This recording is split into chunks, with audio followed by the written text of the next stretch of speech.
This is video 4 of handling ejection marks on the wings of the Sopwith Camel by Academy. In the previous video, number 3, we had loaded the ejection marks with red putty.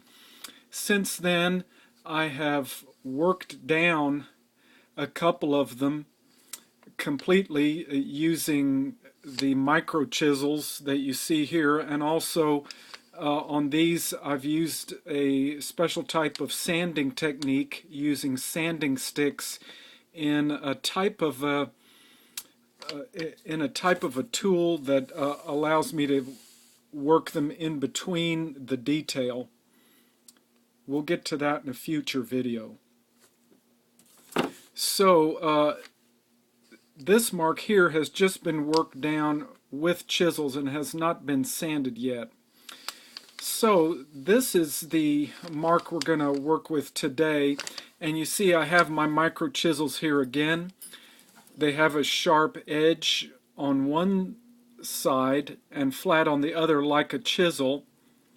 Not as sharp as a number 11 blade, which is good. I don't want a blade so sharp that it digs into my detail or digs into my plastic surface.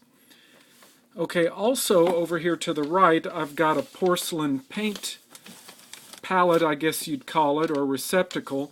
I've put a little bit of water in this one so that if I want, I can moisten the blade of my chisel and kind of try to soften the putty as I'm working on it.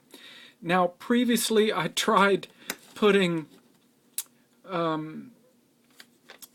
Tester's airbrush thinner here and using the airbrush thinner as a kind of a softener.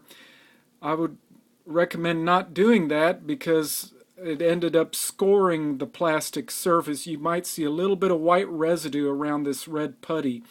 That's because I previously had this loaded and I worked it down, and the airbrush thinner discolored and kind of scored the plastic. So don't use airbrush thinner. That's my recommendation.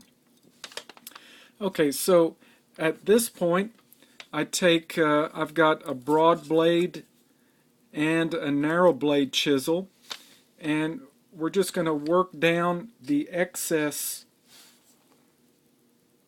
red putty at this time. And yeah, I'll use a little bit of water here just to soften or help work the putty off. And the point is here is to simply work it off the ridges. There's excess there.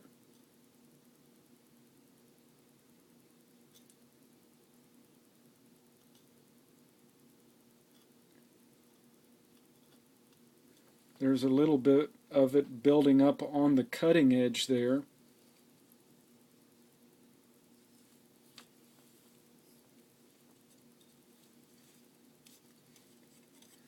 I leave the wing and the sprue just to provide some extra stability.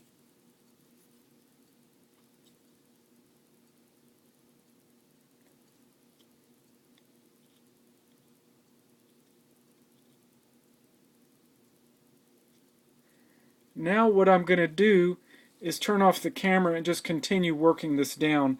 And I work it down until it gets to about this point. And at this point, where it's pretty much worked off the ridges, then I move to sanding, which will be the next video.